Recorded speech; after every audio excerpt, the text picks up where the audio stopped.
कोई भी ड्रिंक, जैसे जूस, मार्केट में जूस, चाय, कॉफ़ी या फिर लस्सी, किसी कोई भी ड्रिंक के फेवर में हैं आप? अच्छा, फेवर में मतलब ये है कि मुझे ऐसा ऐसा लगने लगा कि मैं कि मतलब अगेंस्ट। आप ही नहीं पीते? मैं अगर मैं फेवर की बात करूं तो मैं लस्सी के फेवर में हूँ। वो तो वो हर, भी वो लेकिन वो हम पूरे साल में नहीं पी सकते ना। पूरे साल नहीं पी सकते, तो बाकी चीज़ें और पीने वाली है भी नहीं। कॉफ़ी ली जा सकती है जाड़ों में, लस्सी पी जा सकती है गर्मियों में। और चाय?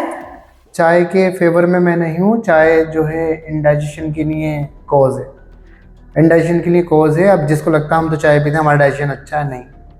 वो अगर टॉयलेट जाएंगे तो टॉयलेट में जाने के बाद में जो स्मेल आती है ना, तो वो सीधा सीधा आप चेक कर सकते हो उसको। और सीधी सी बात ये, चाय बहुत अच्छी है, एंटीऑक्सीडेंट भी मानी जाती है, लेकिन चाय पानी में बॉईल करके पी जाए बिना शुगर, तब तब अच्छा है। तो मतलब ऐसा। अगर शुगर लेना चाह रहे हैं उसमें, तो हल्का गुनगुना, थोड़ा सा गुनगुना क्या, वो चाय थोड़ा सा नॉर्मल गुनगुनी रहेगी तो आप उसमें थोड़ा सा शहद डाल लें। चाय के फेवर में चाय कभी कभी पी जा सकती है, लेकिन जो सुबह शाम और दोपहर 3 4 5 या 10 12 चाय हो रही है उनकी, तो ये चाय तो अपने आपको दावत देना है बीमारियों को। चाय दूध के साथ में चाय बिल्कुल भी सही नहीं है, केमिकल कंपोजिशन दूध के डिफरेंट। साथ वही। हाँ, दूध के साथ में केमिकल कंपोजिशन उसका जो है ना, वो अलग अलग तरह के कुछ इंग्रेडिएंट आ जाते हैं। जैसे कि दूध की अगर बात करें तो कैसीन, प्रोटीन एंड लैक्टोज। चाय की अगर बात करें तो nicotine and caffeine. Nicotine and caffeine तो लिया जा सकता है, लेकिन आप लैक्टोज के साथ में चाय को ना लें। ये मेरा मतलब टेस्ट खुद को ऐसे भी किया जा सकता है, लेकिन मेरा अपना मानना है।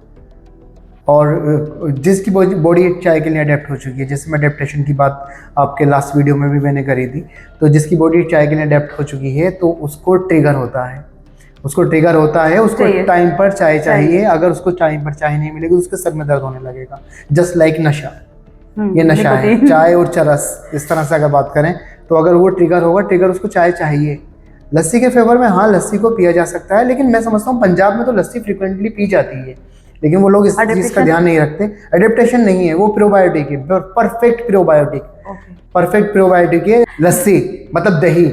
दही परफेक्ट प्रोबायोटिक है, आपके डाइजेशन सिस्टम को आपको स्ट्रॉन्ग बनाकर रखेगा। लेकिन हम बात कर रहे हैं ना पंजाब की, कि इसीलिए मैंने ये बोला अडेप्टेशन की, वहाँ के लोग अगर वो अपनी पूरी डाइट में ले रहे हैं दूध, दही, मठा, अच्छा। ये बहुत बॉडी के बूस्टर हैं, ये तीनों बॉडी के बूस्टर हैं। अब कुछ लोग जो है ना इसमें ये भी बोलते हैं कि वो दूध नहीं पीना चाहिए, आपको हार्ट में प्रॉब्लम हो सकती है, हार्ट अटैक आ सकता है, ये आ सकता है। हाँ ठीक है, आ सकता है। प्रॉब्लम तभी आएगी जब आप पहले से परेशान हैं। एक हेल्दी ह्यूमन को कुछ नहीं होना है दूध से, तो जैसे दही कि से, मेरी पहली घी वीडियो से। में मैंने बात की थी कि अगर हम न्यू बोर्न को अच्छी डाइट देना ही शुरू कर दें तो वो उसके स्टार्टिंग से ही एंड तक चलेगा, क्या अच्छी डाइट में वो रह रहा है, उसको कोई प्रॉब्लम नहीं हाँ, होगी। क्योंकि उसकी केमिकल कंपोजिशन, बॉडी के अंदर जो केमिकल रिएक्शन चलेंगी ना विद डाइजेशन, और जो मिनरल्स एंड मेटल और अमाइनो एसिड जो प्रोवाइड किए जाएंगे, आयरन प्रोवाइड किया जाएगा स्मॉल इंटेस्टाइन से, जो पूरा ब्लड सर्कुलेशन के साथ में पूरी बॉडी में पहुंचेगा, तो हेल्थ अच्छी रहेगी। अच्छा, वो तो नॉर्मल हो जाएगा वो सब। हाँ, वो बाकी अगर हम बात कर रहे हैं कि आने वाले टाइम के लिए अगर हम ये चीज़ें अगर अडॉप्ट करते हैं, ठीक है, तो वो हमारे रूटीन में अगर अच्छी हो रही हैं, फिर हम सब नॉर्मल रह सकते हैं अगर हम चाहें तो।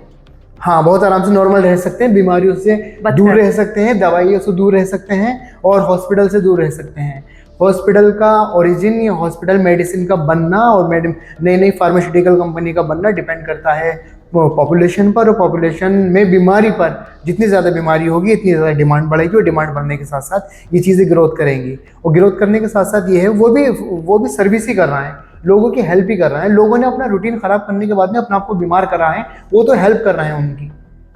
अब इसके अलावा कुछ चारा भी नहीं रहता, खाओ वो पियो, देसी चीज़ें खाओ, ये नहीं हो सकता वहाँ पर। वो इस कंडीशन में, स्टेज में पहुँच चुका है कि उसको इंस्टेंटली वो मेडिसिन दी जानी है जो काम करे। और काम कौन सी करेगी मेडिसिन? एलोपैथी, जो अंग्रेजी दवाइयाँ हैं। अच्छा। आयुर्वेदा में तो इंस्टेंटली उसको रिकवरी नहीं मिलेगी। जड़ी बूटियाँ वगैरह पीस के जुशानदे में, सब्जियों में, फ्रूट्स में, उसको इंस्टेंटली रिकवरी नहीं मिलेगी। इंस्टेंटली रिकवर होने के लिए उसको एलोपैथी मेडिसिन चाहिए। तो अगर एलोपैथी से इंस्टेंटली रिकवरी हो रही है, आप ठीक हो जाते हो, तो फिर अपना ध्यान रख सकते हो ना। वो डॉक्टर भी नहीं चाहते, डॉक्टर भी डांटते हैं कि तुम ध्यान क्यों नहीं रखते हो अपना, वो भी परेशान हो जाते हैं। और गवर्नमेंट हॉस्पिटल की बात करें तो वो ये चाहते हैं कि हम कम से कम पेशेंट देखें, लेकिन वो ज़्यादा से ज़्यादा पेशेंट देखते हैं, दिन रात जागे रहते हैं। जैसे आपने बोला चाय नशा, और soft drink cold drink. Soft drink cold drink की अगर बात करें, इसमें जो है कार्बोनेटेड वाटर है। कार्बोनेटेड वाटर कभी कभी लिया जा सकता है, चीज़ आपने हैवी कुछ खा लिया उसको भी डाइजेस्ट करने के लिए कभी कभी। अब ऐसा नहीं है हैवी खाया और कोल्ड ड्रिंक और हैवी खाया कोल्ड ड्रिंक, दोनों की कॉम्बिनेशन अच्छा नहीं है।